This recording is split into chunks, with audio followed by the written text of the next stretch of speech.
pusat maupun pemerintah daerah. Kepala Badan Narkotika Nasional Heru Winarko mengajak bangsa Indonesia untuk sehat 100% baik fisik maupun rohani. Untuk mewujudkannya, BNN terus berupaya memberantas peredaran narkoba, sekaligus menurunkan jumlah penggunanya. Sejak 2011 hingga saat ini jumlah pengguna turun sekitar 700.000 orang, di mana saat ini jumlah pemakai narkoba di Indonesia sekitar 3,6 juta orang. Pernyataan Heru tersebut terkait tema dalam peringatan Hari Anti Narkoba Internasional 2020, yakni hidup 100% di era new normal, sadar, sehat, produktif, dan bahagia tanpa narkoba, yang diperingati hari ini. Menurutnya, keberhasilan mengurangi jumlah pemakai narkoba tak lepas dari proses rehabilitasi. Mereka yang sembuh setelah direhabilitasi diajak untuk membantu yang tengah terpapar narkoba. Lebih lanjut, Heru mengatakan narkoba tidak saja menjadi keprihatinan bangsa Indonesia, tetapi juga dunia. Heru mengatakan BNN terus berupaya untuk memberantas peredaran narkoba sehingga tidak meracuni bangsa Indonesia. Pemirsa, pada hari ini kita memperingati Hari Anti Narkotika Internasional. BNN mengklaim hingga saat ini pengguna narkoba di Indonesia sekitar 3,6 juta orang. Ironinya, penggunaan narkoba di masa pandemi saat ini cenderung meningkat. Untuk membahas hal tersebut, bersama kita telah hadir Deputi Pemberantasan Badan Narkotika Nasional atau BNN, Arman Depari, dan telah tersambung juga melalui sambungan Skype Duta Anti Narkoba Yuliana Fonataba. Terima kasih Pak Arman telah hadir bersama kami di studio, dan terima kasih Mbak Yuliana telah bergabung bersama kami dalam Skype. Tapi kalau kita lihat ini, apa kabar semuanya? Pak Arman, apa kabar hari ini? Luar biasa. Luar biasa. Sehat 100%. Sehat 100%, sehat dan waras. Sehat dan waras 100%. Karena kalau ngomongin 100%, ini kan menjadi sebuah tema ya. Tema yang diambil dalam Hari Anti Narkotika Internasional ini adalah hidup 100% di era new normal, sadar, sehat, produktif, dan bahagia tanpa narkoba. Ini kenapa tema itu yang diambil di tahun ini sih sebenarnya, Pak Arman? Boleh tahu nggak? Iya, sebenarnya kita mengantisipasi pada tahun-tahun mendatang, kita akan mendapat bonus demografi. Ya, tentu ini tidak boleh kita sia-siakan. Dan bonus demografi ini yang akan kita peroleh itu pasti berasal dari generasi muda kita, anak-anak milenial sekarang. Karena yang kita lihat bahwa yang paling banyak menggunakan narkoba ini memang antara usia 15 sampai 35 tahun. Nah, ini harus kita pelihara. Mereka harus sehat, mampu bersaing untuk mengangkat dan memajukan negara kita di kemudian hari. Jangan sampai bonus ini yang semestinya bisa kita dapatkan maksimal untuk membangun negara justru menjadi bencana karena semuanya menjadi pengguna narkoba. Itu yang ingin kita hindari. Sehingga mulai dari sekarang harus sehat, kreatif, inovatif, dan waras. Dan waras sehat ini ya sebenarnya.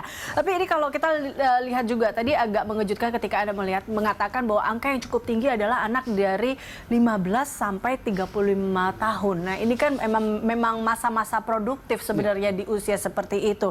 Dan ini bagaimana juga akhirnya kalau kita melihat bahwa bagaimana peran bisa dikatakan dari Polda Metro Jaya ini mengatakan bahwa peredaran narkoba di masa saat ini pun nampaknya juga, yang lucunya tadi ya, yang ironinya di saat kita disuruh stay at home, jaga kesehatan tubuh seperti itu, ini malah meningkat terkait dengan penggunaan narkotika ini.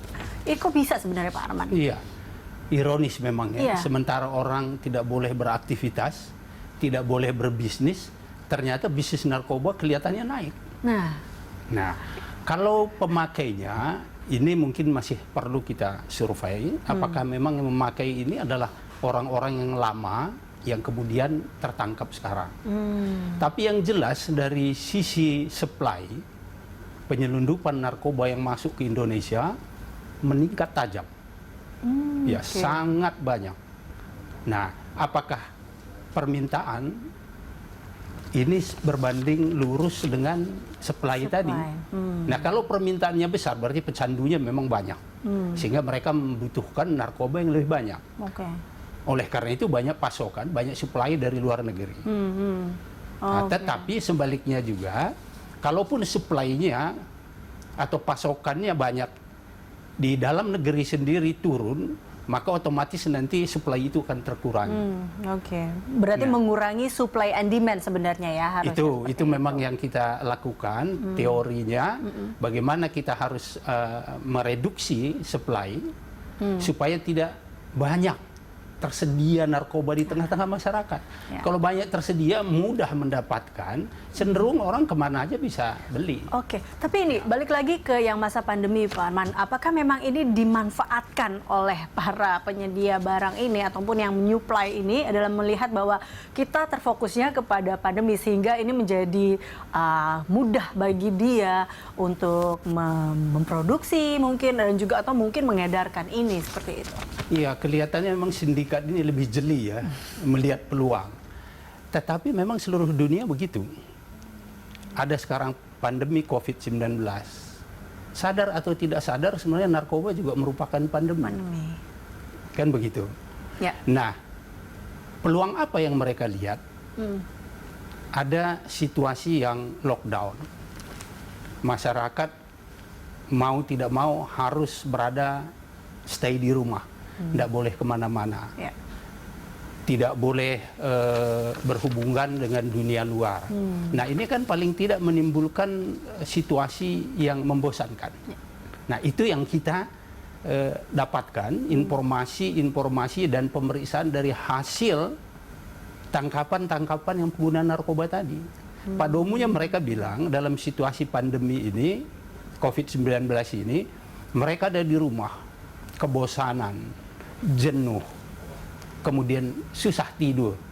Nah, salah satunya mereka lari mengatasinya menggunakan narkoba. Artinya narkoba semua obat-obat dan bahan-bahan berbahaya, walaupun dia tidak termasuk narkotika.